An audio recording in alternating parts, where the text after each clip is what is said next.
Kali ini kita akan membahas cerita dari film Tas yang rilis tahun 2014. Film bergenre horor komedi ini disutradarai oleh Kevin Smith. Di film ini menceritakan bagaimana psikopat merubah korbannya menjadi walrus. Tanpa lama-lama, langsung aja ke pembahasan. Let's go!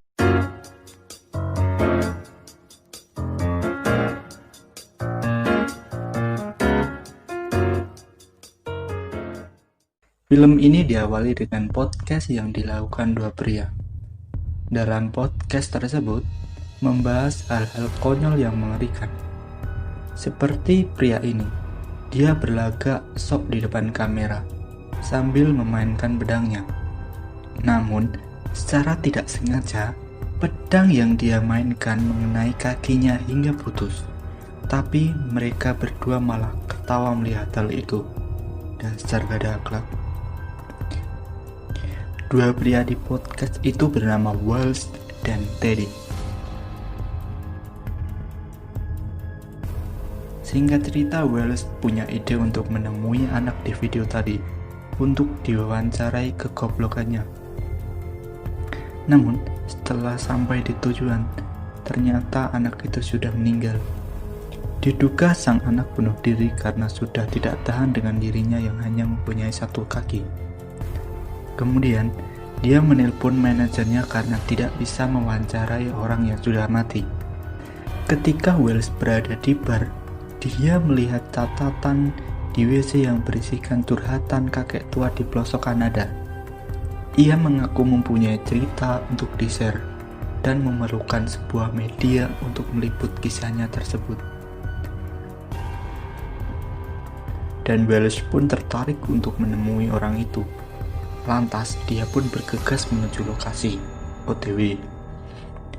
Singkat cerita, Wells pun sampai di tujuan. Tibanya di sana, dia melihat pria tua yang bernama Howard Coy. Dan ia pun menceritakan kisahnya. Wells pun bersemangat untuk mendengarkan cerita dari Howard. Howard pernah menjadi koki di kapal perang. Namun sialnya kapal yang ia tumpangi menabrak sebuah es dan tenggelam. Dia pun terapung tidak jelas di perairan gelap entah di mana. Ia akhirnya menemukan sebuah pulau dan melihat seekor anjing laut atau walrus. Walrus itu sangat baik dan menganggap dia anaknya dengan menghangatkan tubuhnya. Kemudian, ketika Wells sedang mendengarkan cerita itu, tiba-tiba dia merasa pusing. Ternyata di minuman tersebut sudah tercampur obat bius. Wells pun akhirnya tidak sadar diri. Saat Wells tertidur, dia mengingat saat-saat indah maupun enak dengan kekasihnya. Namun kali ini berbeda. Wells tersadar sudah berada di rumah seorang psikopat gila. Dan dari sinilah awal kengerian ini terjadi. Dia disapa dan diberi minum oleh kakek psikopat itu. Wells pun bertanya, "Sebenarnya ini ada apa?" Kakek psikopat menjawab, "Kau digigit laba-laba beracun yang membuat dirimu pingsan dan kakimu bengkak." Tapi Wells tidak merasakan kakinya. Ketika Wells melihat kakinya, ternyata kakinya sudah dipotong. Tampaknya ini akal-akalan kakek psikopat itu. Laba-laba hanya sebagai karangan untuk dibuat alasan. Dan pada suatu malam, ketika mereka sedang makan malam, Wells pun tidak bisa bergerak sedikit pun. Dia hanya bisa berteriak, dan ternyata dia disuntik lumpuh untuk sementara oleh si psikopat. Dan di sini, Wells sadar ada yang tidak beres dengan semua ini. Di sisi lain, kekasihnya yang jauh dari Wells khawatir dan berpikir Wells sudah berselingkuh karena tidak mengabarinya berhari-hari. Dia pun menelpon Wells. Saat Wells tersadar dari tidurnya, dia mendengar HP-nya berdering. Namun, ketika ia mau angkat, teleponnya keburu mati. Wells menelpon balik kekasihnya, namun tidak dijawab. dan Wells pun mencoba menelpon temannya Teddy. Namun hasilnya sama. Ternyata Teddy lagi bersama kekasihnya. Di sini saya mencium bau-bau nikung pacar teman. Atau bisa dibilang makan teman. Saat mereka bangun dari tidurnya, kekasihnya melihat ada 100 panggilan tak terjawab dari Wells. Dan di situ juga ada voice note untuk meminta bantuan. Seketika kekasihnya panik dan pergi menuju Kanada bersama Teddy. Di sisi lain, Wells sedang dipermak atau dimodifikasi menjadi walrus atau anjing laut. Dipotong-potong, dijahit sesuai desain bentuk walrus. Akhirnya Wells kali ini sudah menjadi walrus seutuhnya yang terbuat dari kulit manusia. Dan taring walrus terbuat dari tulang betis Wells. Kemudian Wells diseret ke dalam air oleh psikopat. Psikopat itu bilang, anjing laut harus bisa berenang. Wells pun akhirnya tenggelam. Di dalam air, Wells melihat ada bangkai walrus lain yang tentu terbuat dari manusia. Dia kaget karena bukan dia saja korban satu-satunya. Di sisi lain, Teddy dan Harrison sibuk melacak keberadaan Wells. Mereka mencari di kantor polisi dan di penyewaan mobil. Namun hasilnya nihil. Mereka bertemu dengan detektif aneh yang katanya dulu pernah mencari tahu tentang pembunuhan berantai. Dalam 10 tahun, dia mengusut kasus itu, tapi tidak pernah terpecahkan. Mayat-mayat dalam pembunuhan tersebut dalam keadaan aneh, dengan kaki dipotong dan tangan yang dijahit ke badan.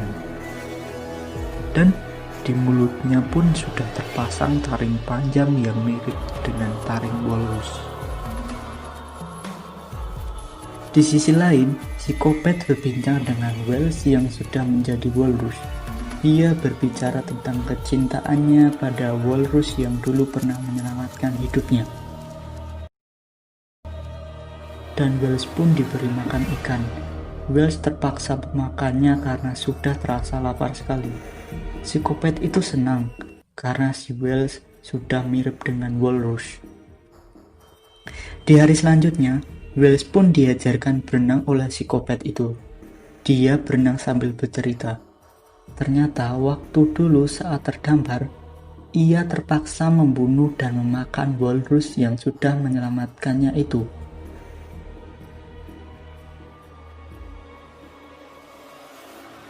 Ternyata psikopat itu merasa bersalah seumur hidupnya.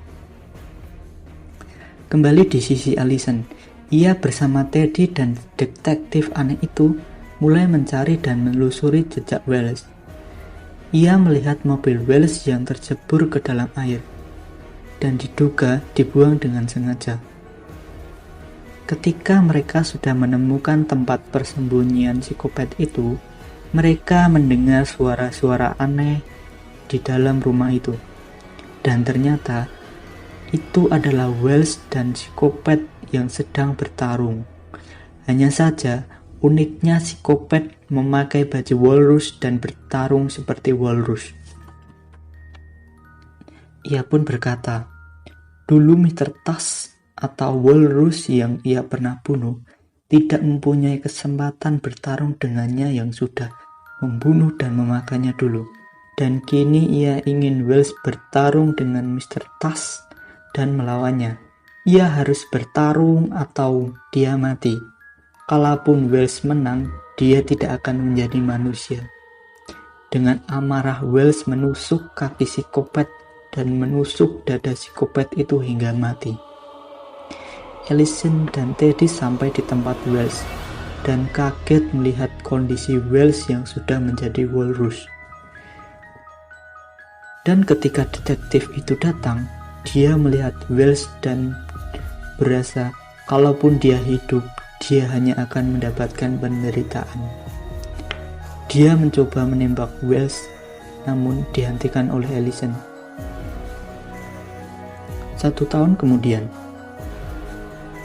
dan scan ini diperlihatkan Teddy dan Ellison mengunjungi kebun binatang. Dan kalian pasti tahu untuk apa mereka datang ke tempat itu. Ya, untuk menjenguk Welles yang sekarang hidup dan tinggal di kebun binatang tua yang sepi pengunjung. Ending yang sangat mengerikan.